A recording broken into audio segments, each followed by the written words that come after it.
He's too quiet to be dangerous. He's just a businessman in a tailored suit. You have no idea why no one ever escapes me. Aaliyah didn't flinch when they handed her over to the Dragon of Soul. She trembled only when Han Tae-jin unbuttoned his white shirt, revealing the dark ink that marked her as his property. She knew something was wrong the moment she saw the cold, controlled calm in his eyes. But it wasn't until their first night, trapped in his private estate, that the truth cracked open. He wasn't soft. He wasn't powerless. And when he stepped toward her, his tattooed hands tracing her jaw with calculated precision, not out of love but dominance, she finally understood. She hadn't been invited into his world. She had been claimed by a man who never lets his guard down. Welcome back to Afro-Korean Story Space, besties. This story is for everyone who loves a man with a dangerous secret. If you are watching right now, drop a heart in the comments so I know you're here. To my loyal besties, if you leave before you see what Tae-jin is truly capable of, you'll be thinking about this ending all night long. Comment ready if you're prepared for the heat and suspense Aaliyah is about to face. The rain in Seoul didn't wash things clean. It only made the neon lights bleed into the pavement like open wounds. Aaliyah stood in the corner of a windowless office that smelled of expensive tobacco and old fear, her fingers digging into the palms of her hands. She watched her uncle, the man who had promised to protect her after she moved to Korea for her studies, bow so low his forehead nearly touched the mahogany desk. He wasn't just apologizing. He was begging for his life. He had gambled away money that didn't belong to him, $300,000 belonging to the city's most silent shadows. Across from him sat Han Tae-jin. He didn't look like a monster. He sat with a controlled, dangerous calm, his dark hair perfectly styled and his white shirt crisp despite the late hour. He didn't raise his voice or throw a single threat. He simply watched the desperate man crawl, his sharp jawline set in an expression of bored authority. To Aaliyah, he looked like a businessman, perhaps a bit cold, but ultimately a man of reason. She thought his stillness was a sign of a fading fire, a weakness she could navigate. "I don't want your apologies," Tae-jin finally said, his voice a deep, melodic baritone that made the air in the room feel heavy. "And I don't want the money you no longer have." He stood up, moving with the grace of a predator who had already won the hunt.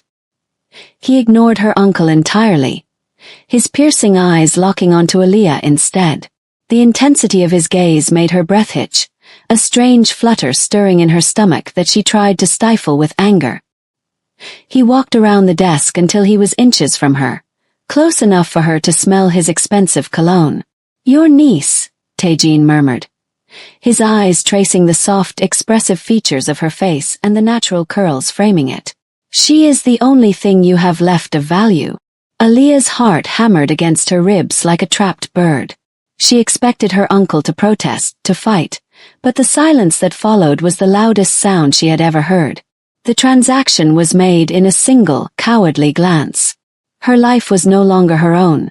It had been traded to settle a debt in a world she didn't understand. Tae-jin reached out, his hand surprisingly gentle as his thumb brushed her deep brown skin. "Don't look at him, Aaliyah," he whispered, his slight accent wrapping around her name like a velvet leash. "He didn't sell you. He simply surrendered you to me." The black sedan glided through the iron gates of the estate like a ghost cutting through the Seoul mist. Aaliyah sat in the back seat, her natural curls pressed against the cold window as she watched the glittering skyline of the city retreat, replaced by the suffocating luxury of Han Tae-jin's private world. Every inch of the sprawling grounds felt designed to remind her of his reach. The stone walls were high, the security guards moved with a silent military precision, and the air itself seemed to grow heavy with the scent of pine and power. When the car door opened, the chill of the night air bit at her skin, but it was nothing compared to the cold weight in her chest. She was led through the massive mahogany doors into a foyer that felt more like a museum than a home. The marble floors were polished to a mirror shine, reflecting her wide, alert eyes and the way her hands trembled against the fabric of her clothes. She felt like a stranger in her own body, a prized acquisition being brought to its display case. Aaliyah was ushered upstairs to a sprawling master suite where a garment hung waiting for her. It wasn't just a dress. It was a masterpiece of white silk and delicate lace, shimmering under the crystal chandelier like fallen snow. But as she ran her fingers over the cool fabric, she didn't feel like a bride. She felt the heavy pull of invisible links. This dress was the wedding dress of her new life, a uniform of surrender that felt more like chains than a celebration.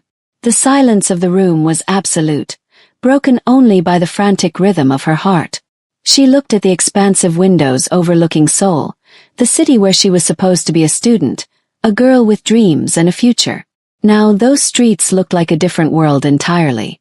She was trapped in a gilded cage, surrounded by wealth she hadn't earned and a man she didn't truly know. She began to dress, her movements slow and mechanical. Each button she fastened felt like a seal on a contract she had never wanted to sign. As the silk settled against her deep brown skin, emphasizing her vulnerability, she realized that this luxury was a distraction. The soft rugs and gold leaf accents were meant to hide the bars of her cell. She was no longer Aaliyah Monroe, the girl with a voice and a choice. She was a possession of the Mafia, waiting for the man who had bought her silence to come and claim his prize. The door to the suite opened with a soft, decisive click that sounded like a gavel in the silence of the room. Aaliyah turned, her breath hitching as Han Tae-jin stepped inside. He had discarded his suit jacket, and his white shirt was now open at the collar, the sleeves rolled back to reveal forearms corded with lean muscle and etched with the dark, intricate tails of a dragon tattoo. He moved with a quiet, terrifying grace that reminded her of a predator entering its own territory. Completely at ease, completely in control, in the soft glow of the chandelier. His features were even sharper than they had been in the office. His jawline was a blade of granite, and his dark hair was swept back with a discipline that mirrored his posture. He was handsome in a way that felt like a warning, a beauty so cold and structured that it made her skin prickle with an uncomfortable heat. Aaliyah forced her chin up, her natural curls bouncing slightly as she tried to project a strength she didn't feel, but her wide eyes betrayed her. He didn't speak at first. He simply stopped a few feet away and looked at her. It wasn't just a glance. His piercing eyes studied her like a prized acquisition, cataloging her fear, her defiance, and the way the white silk of the dress clung to her deep brown skin. Those eyes were like polished obsidian, dark, reflective, and impossible to read. They made her feel exposed, as if he could see past her trembling hands and straight into the thoughts she was trying so hard to hide. "The dress suits you," he said, his deep voice vibrating through the space between them. The slight Korean accent gave his words a rhythmic quality that felt almost hypnotic. "I didn't choose it," Aaliyah countered, her voice coming out as a strained whisper. She wanted to look away, to break the hold of those intense, unblinking eyes, but she found herself rooted to the spot. There was a magnetic pull to his presence, a sense of gravity that drew her toward him even as every instinct screamed at her to run. Tae-jin took a single step closer, reducing the distance until she could smell the clean, sharp scent of his cologne mixed with the faint metallic tang of the night rain. "In this house, Aaliyah, choice is a luxury you no longer have to worry about."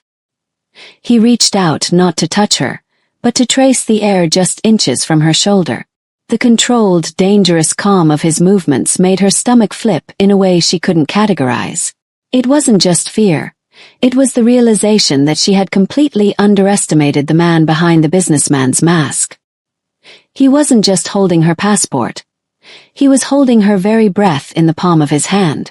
Aaliyah wrapped her arms around herself, the silk of the oversized shirt slipping further off her shoulder as she sought a sense of protection that didn't exist. She needed a weapon, and since she had no physical power, she reached for the only thing she had left, her voice. She watched Tae-jin as he leaned against the heavy oak dresser, looking far too comfortable for a man who had just stolen a woman's life. A small, bitter smile played on her lips, a fragile shield forged from sarcasm to hide the fact that her knees were ready to buckle. "Is this the part where I'm supposed to be impressed?"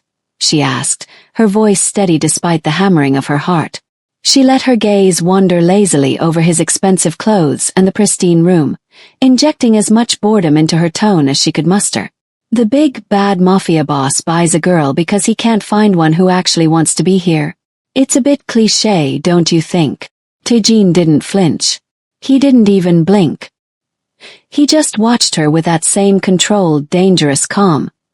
His expression unreadable. His silence was suffocating, so she pushed harder, desperate to find a crack in his armor. She looked at his sharp features and then down at his hands, where the ink of the dragons seemed to shift under the light.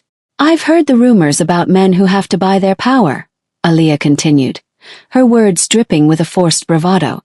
They say all that control in the boardroom is just a cover for what's lacking behind closed doors. You spend so much time making people bow that I wonder if you even know how to make a woman actually feel something.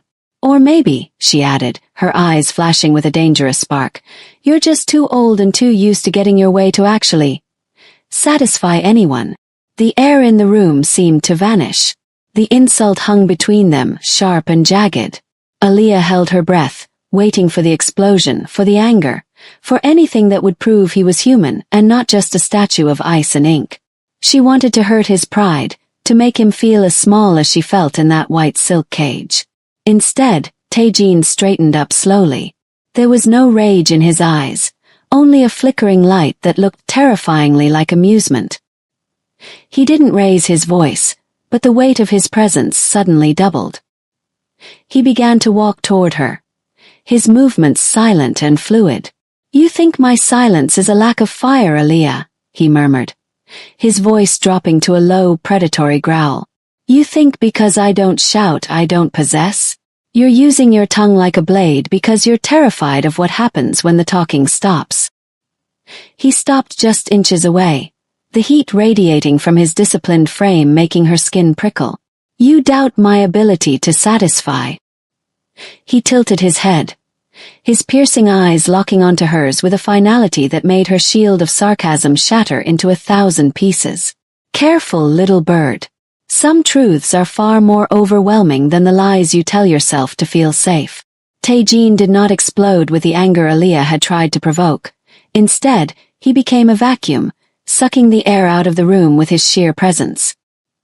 He moved with the grace of a predator, a silent, fluid motion that made her realize his stillness had never been a sign of age or weakness. It was the coiled tension of a hunter who knew the prey had nowhere to run. As he closed the distance, the space between them vanished, and with it, the last of Aaliyah's perceived safety. She tried to step back, but the cold glass of the floor-to-ceiling window pressed against her spine, trapping her between the glittering lights of Seoul and the shadow of the man before her. He stopped inches away, so close that the heat radiating from his disciplined frame felt like a physical weight against her deep brown skin. He didn't grab her. He didn't have to. The way his piercing eyes locked onto hers was enough to pin her in place. Aaliyah's heart hammered a frantic rhythm against her ribs, her wide, alert eyes tracing the sharp jawline and the silver-dark hair that gave him the look of a man who had mastered both time and power. Up close, the athletic discipline of his body was undeniable, filling out his open white shirt in a way that made her previous taunts feel like a child's whisper against a storm. You have a lot of courage for someone who understands so little, he murmured, his deep voice carrying a slight Korean accent that sent a shiver down her spine. He reached out, his hand moving with a slow, agonizing deliberation. His fingers didn't strike. They traced the line of her trembling jaw with a touch that was surprisingly gentle, yet carried the absolute weight of possession. It was a cold, calculated intimacy that shattered her facade of sarcasm. Aaliyah's breath hitched as she looked up at him, caught between a rising desire she hated and a dawning fear she couldn't escape. The realization hit her like ice through her veins. He wasn't just a man holding a debt. He was a force of nature who had claimed her long before she stepped into this room. The predator's grace wasn't just in how he moved. It was in the way he stood there, watching her realize that her cage was not only gilded, but guarded by a man who never truly let his guard down. The silence between them stretched, thick and suffocating, until Tae-jin reached for the buttons of his cuffs. Aaliyah watched, her breath hitching, as he slowly rolled back his sleeves with the same terrifying deliberation he brought to everything else. As the white fabric retreated, the truth of Han Tae-jin was finally laid bare. His arms were not the withered limbs of an aging businessman. They were a canvas of violence and history, corded with the lean, hard muscle of a man who had fought for every inch of his empire. Black ink swirled across his skin in a masterpiece of traditional Korean artistry. A massive dragon coiled around his right forearm, its scales so detailed they seemed to shimmer under the chandelier's light, its claws digging into the pulse of his wrist. Aaliyah found herself staring, her wide eyes tracing the lines of the ink against his tan skin. It was beautiful, but it was the beauty of a jagged blade.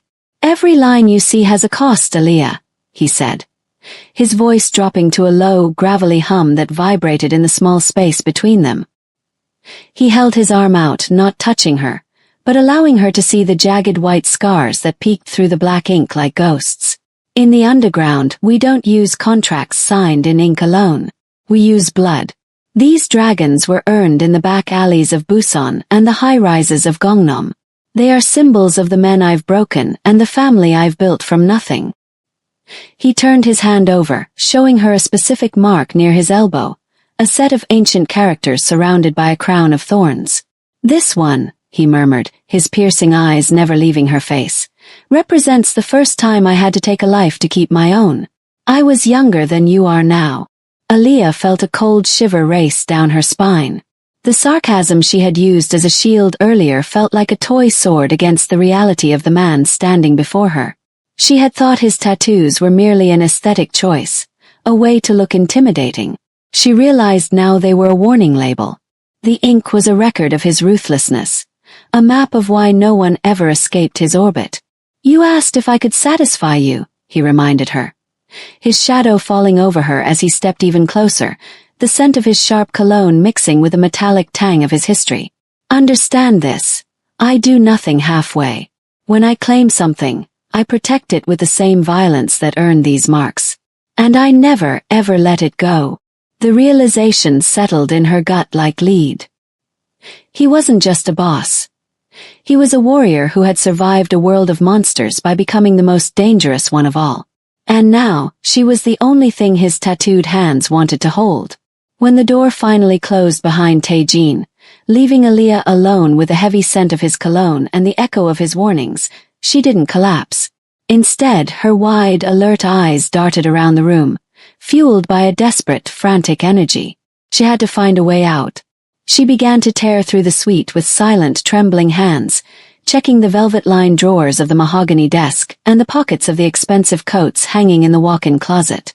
She was looking for her passport, the small blue booklet that represented her identity, her citizenship, and her only hope of returning to the life she knew. She found it in the top drawer of a small safe that had been left intentionally ajar, as if Tae-jin wanted her to see the futility of her situation. She grabbed the leather cover, a sob of relief catching in her throat, but as she flipped it open, a single card fell out. It wasn't a credit card or a room key. It was a black card embossed with the gold dragon emblem of the Han family. Taped to the back was a handwritten note in sharp, elegant script.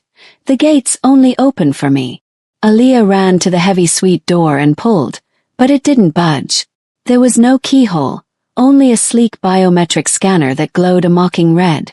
She rushed to the floor-to-ceiling windows, looking down at the sprawling estate below. From this height, the security guards looked like chess pieces moving across a board, and the iron gate she had passed through earlier seemed a mile away. The realization hit her with the force of a physical blow. She wasn't just in a foreign country. She was in a void where Aaliyah Monroe no longer existed. Her university enrollment, her flight records, her very existence had been scrubbed and replaced by the title of Tae-jin's wife. He didn't just have her passport. He had her future. He owned the air she breathed and the ground she stood on. She looked back at the white silk dress discarded on the bed, its lace shimmering like a spider's web. Every luxury in the room, the high thread count sheets, the crystal carafes, the gold leaf accents, now felt like a weight designed to keep her pinned to the floor. She wasn't a guest, and she wasn't just a bride. She was a bird in a gilded cage, and the man who held the key was the only person who could decide if she ever saw the sun again. The weight of her entrapment settled over her, heavy and absolute, as she realized that in Tae-jin's world, freedom was a ghost she could no longer chase. Aaliyah was still staring at the biometric scanner, her fingers numbed by the cold reality of her confinement, when the door hissed open. Tae-jin stood there, silhouetted against the dim light of the hallway. He didn't look like a captor. He looked like a man weary from the weight of a crown he never asked for, yet wore with lethal precision. He stepped into the room, his eyes scanning the tossed drawers and the passport clutched in her trembling hand. "There is nowhere to go, Aaliyah," he said, his voice a low vibration that seemed to hum through the very floorboards. "You kidnapped me," she spat, her voice cracking as she held the useless blue booklet toward him like a shield. "You bought me from a man who had no right to sell me. You're keeping me here in this museum of a prison. How is any of this right?" Tae-jin walked toward her, his pace slow and rhythmic. He didn't stop until he was standing at the edge of the window, looking out at the sprawling neon-soaked labyrinth of Seoul. "Right is a word for people who have the luxury of safety. Your uncle didn't just lose money.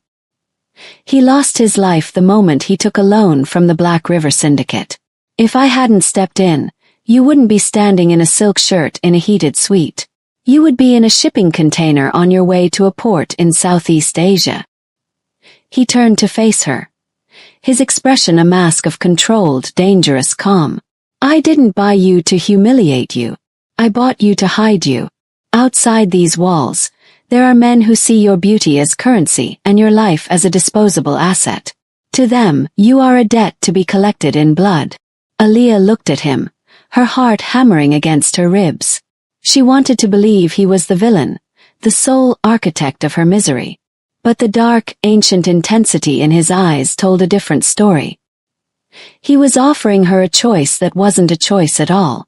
"You think I'm the monster because I hold the key," Tae-jin murmured, stepping closer until the scent of his sharp cologne filled her senses. "But nothing about survival is wrong, Aaliyah. You can hate the cage, or you can realize it is the only thing keeping the wolves away." He reached out, his thumb brushing the deep brown of her cheek with a tenderness that felt more terrifying than a blow. "Choose. Walk out those gates and belong to the world, or stay here and belong to me. But know this, only one of us will keep you breathing." Aaliyah looked at the door, then back at the man who had claimed her. The realization was a bitter pill. Her freedom was a death sentence, and her only hope for survival lay in the hands of the man who had stolen it. The air in the suite grew thick, charged with the kind of electricity that precedes a violent storm. Aaliyah stood her ground, though her breath was coming in shallow hitches. She looked at Tae-jin, at the open collar of his white shirt and the lethal grace of his tattooed arms, and felt the final remnants of her defiance flickering like a dying candle. She had called him old. She had called him soft. She had banked everything in the hope that his power was merely a collection of suits, guards, and bank accounts. "You speak of survival as if it's a chore," she whispered, her voice trembling. "But you're just a man, Tae-jin. A man who hides behind walls because he's too tired to fight his own battles." Tae-jin's reaction was not a flare of temper, but a total, chilling transformation. The relaxed lean against the dresser vanished. In a movement so fast her eyes could barely track it, he was across the room. He didn't strike her. He simply moved into her space, his body a wall of tempered steel that forced her back against the edge of the silk-covered bed. The controlled calm she had mistaken for weakness was now revealed as the coiled tension of a weapon. "You want to know why no one ever escapes me, Aaliyah?" he murmured, his voice a low, predatory rasp that made the hair on her arms stand up. "It's not because of the gates. It's not because of the money." He reached out, his hand locking onto the bedpost beside her head with a strength that made the heavy wood groan. The